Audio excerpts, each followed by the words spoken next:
ಇದರ ಪತ್ರಿಕಾಗೋಷ್ಠಿಯ ಉದ್ದೇಶ ಏನು ಅಂತಂದ್ರೆ 29ನೇ ತಾರೀಕು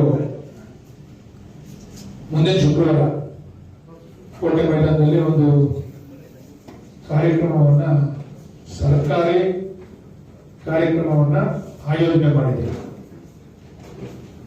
ಬಹು ನಿರೀಕ್ಷಿತ ನಮ್ಮ ಒಂದು ತಾಲೂಕು ಅಥವಾ ಕ್ಷೇತ್ರ ಅಭಿವೃದ್ಧಿ ಆಗಬೇಕಾದ್ರೆ 3 ಪ್ರಮುಖವಾದಂತಹ ವಿಚಾರಗಳು.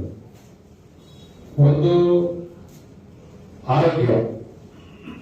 ಆರೋಗ್ಯ ದೃಷ್ಟಿಯಿಂದ ಒಂದು ದೊಡ್ಡ ಬದಲಾವಣೆ ಮಾಡಬೇಕು ಅಂತ ಹೇಳಿ ತೀರ್ಮಾನ ಮಾಡಿದ್ದೇವೆ. ಅದರಂತೆ ನಮ್ಮ ದಿನೇಶ್ ಗುಂಡೂರಾವ್ ಅವರ ಸಹಕಾರದಿಂದ ಇವತ್ತು 41 ಕೋಟಿ ವೆಚ್ಚದಲ್ಲಿ ಈಗಿರ್ತಕ್ಕಂಥ ತಾಲೂಕು ಕಚೇರಿ ಜಾಗದಲ್ಲಿ ಒಂದು ಸುಸಜ್ಜಿತವಾದಂತಹ ಒಂದು ಆಸ್ಪತ್ರೆ. ಬಹುಶಃ ನಮ್ಮ ಆಸ್ಪತ್ರೆ ನೀವೆಲ್ಲ ನೋಡಿರ್ಬೋದು, ಒಳಗಡೆ ಹೋದ್ರೆ ಸರಿಯಾದಂತ ಗಾಳಿ ಆಡಲ್ಲ. ಒಳಗಡೆ ಗುಂಡಿನಲ್ಲಿ ಹಾಸ್ಪಿಟಲ್ ಕಡೆ ಬಿಡವ್ರೆ.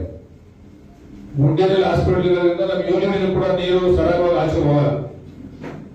ನಮ್ಮ ಬಾತ್ರೂಮ್ ನಲ್ಲಿ ಬರ್ತಕ್ಕಂಥ ಟಾಯ್ಲೆಟ್ ಗಳಲ್ಲಿ ಬರ್ತಕ್ಕಂಥ ಸಂಪೂರ್ಣವಾದಂತಹ ಗಲೀಜ್ ವಾಸನೆಯಿಂದ ಹಾಸ್ಪಿಟಲ್ ಯಾರು ಹೋಗಕ್ಕೆ ಆಗದೇ ಇಲ್ಲ.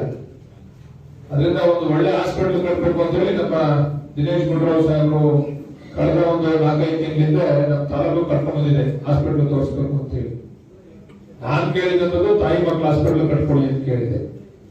ಅವರು ಸುಮಾರು 8 ಕೋಟಿನ ಮಂಜೂರು ಮಾಡಿಕೊಳ್ಳೋ ಚಕ್ರವಾಗಿ ಒಂದು ಹೊಸದಾಗಿ 4 ಕೋಟಿನಲ್ಲಿ ಹಾಸ್ಪಿಟಲ್ ಕಟ್ತಾ ಇದ್ವಿ. ಮತ್ತೆ ಇದು ರಿನ್ಯೂವೇಷನ್ ನಮ್ಮ ಮಗಳಿ ಆಸ್ಪತ್ರೆ ರಿನ್ಯೂವೇಷನ್ ಕೂಡ 4 ಕೋಟಿ ವೆಚ್ಚದಲ್ಲಿ ಮಾಡ್ತಾ ಇದೀವಿ. ಅದನ್ನ ನೋಡಿ ಅವ್ರು ಇಲ್ಲ ಇದು ಒಂಥರ ಗೋಡನಿಂದ ಈ ಹಾಸ್ಪಿಟಲ್ ಸರಿ ಇಲ್ಲ, ಒಂದು ಒಳ್ಳೆ ಹಾಸ್ಪಿಟಲ್ ಮಂಜೂರು ಮಾಡ್ಕೊಡ್ತೀನಿ ಅಂತ ಹೇಳಿ ಬಡ್ಜೆಟ್ ನಲ್ಲಿ 41 ಕೋಟಿ ಹಣವನ್ನ ಮಂಜೂರಾತಿಯನ್ನ ಮಾಡಿಕೊಟ್ರು. ಅವರಿಗೆ ವಿಶೇಷವಾಗಿ ನಾನು ಅಭಿನಂದನೆ ಹೇಳ್ತೀನಿ. ಅದನ್ನ ಶಂಕುಸ್ಥಾಪನೆ ಕೆಲಸವನ್ನು ಕೂಡ ನಾವು ಮಾಡ್ತಾ ಇದ್ದೀವಿ. ದಿನೇಶ್ ಗುಂಡೂರಾವ್ ಸಾಹೇಬರ ಕಡೆಯಿಂದ ಶಂಕುಸ್ಥಾಪನೆ. ಇನ್ನ ಕೆಂಪೇಗೌಡನ ಕೋಟೆ ವಿಚಾರ, ಅವರು ಹೆಲ್ತ್ ಬಗ್ಗೆ ಹೇಳಿದ್ದೀನಿ ಈಗಾಗಲೇ, ಮತ್ತೆ ಎಜುಕೇಶನ್ ಬಗ್ಗೆ ಹೇಳ್ತೀನಿ. ಅದು ಕೆಪಿಎಸ್ ಶಾಲೆಗಳನ್ನ ಈಗಾಗಲೇ 4 ಕೆಪಿಎಸ್ ಶಾಲೆಗಳನ್ನ ನಮ್ಮ ಮಧುಬಂಗಾರಪ್ಪನವ್ರ ಬಂದು ವಾಗ್ದಾನ ಕೊಟ್ಟಿದ್ರು. 4 ಕೆಪಿಎಸ್ ಶಾಲೆಗಳನ್ನ ಮಂಜೂರು ಮಾಡಿಕೊಂಡಿದ್ರೆ ಅದು ಈ ಸಾರಿ ಈ ಕಾರ್ಯಕ್ರಮದಲ್ಲಿ ಇಲ್ಲ. ಇನ್ನ ಅದು ಕ್ಯಾಬಿನೆಟ್ ಅಲ್ಲಿ ಅಪ್ರೂವಲ್ ಆಗಿ ನಮ್ಗೆ ಅದು ಹಣನ ಕೂಡ ಬಿಡುಗಡೆ ಆಗಿಲ್ಲ. ಅದರಿಂದ ಅದನ್ನ ಈ ಯೋಜನೆಯಲ್ಲಿ ಹಾಕೊಂಡಿಲ್ಲ. ಇದಲ್ಲದೆ ನಮ್ಮ ಭಾಗದ ಜನಗಳ ಬಹುತೇಕ ಅಭಿಲಾಷೆ ಮತ್ತು ಅಪೇಕ್ಷೆ ಕೋಟೆ ಆಗ್ಬೇಕು. ಕೆಂಪೇಗೌಡರು ಆಳದಂತ ನಾಡಿನ ಬಾಗಿ ಇಲ್ಲಿ ಕೋಟೆ ಆಗ್ಬೇಕು, ಮತ್ತೆ ಅವರ ಸಮಾಧಿಯ ಜೀರ್ಣೋದ್ಧಾರ ಆಗ್ಬೇಕು, ಅವರ ಪಡುಗುಳಿಗೆಗಳನ್ನು ಉಳಿಸ್ತಕ್ಕಂಥ ಕೆಲಸ ಆಗ್ಬೇಕು ಅಂತಕ್ಕಂಥ ಒಂದು ಮಹತ್ವಾಕಾಂಕ್ಷೆ ಇತ್ತು ನಮ್ಮ ತಾಲೂಕಿನ ಜನಗಳಲ್ಲಿ.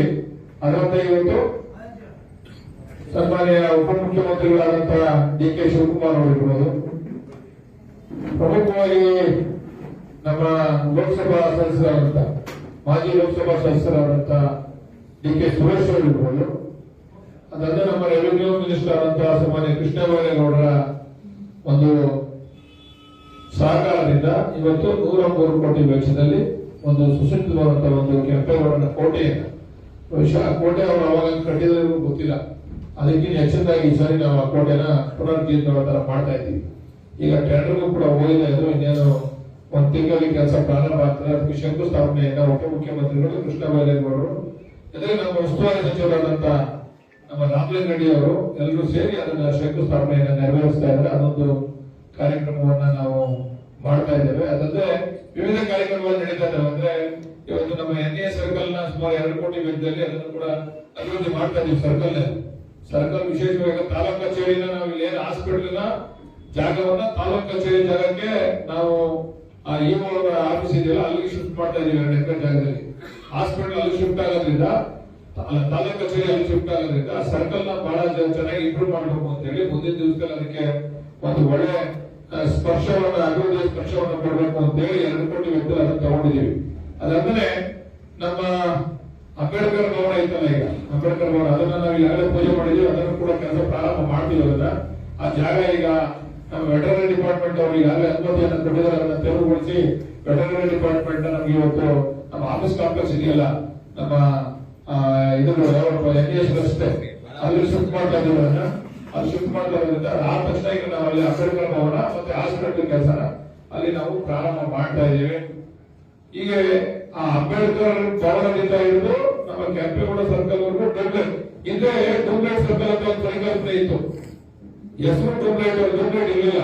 ಈಗ ಅದೇ ತರ ಟ್ಯೂಬ್ಲೈಟ್ ಅನ್ನ ಅಲ್ಲಿ ಇರುವುದರ ಮುಖ ಆ ಟ್ಯೂಬ್ಲೈಟ್ ಅಂತಕ್ಕಂಥ ಹೆಸರನ್ನ ಉಳಿಸಬೇಕು ಅಂತ ಹೇಳಿ ಸುಮಾರು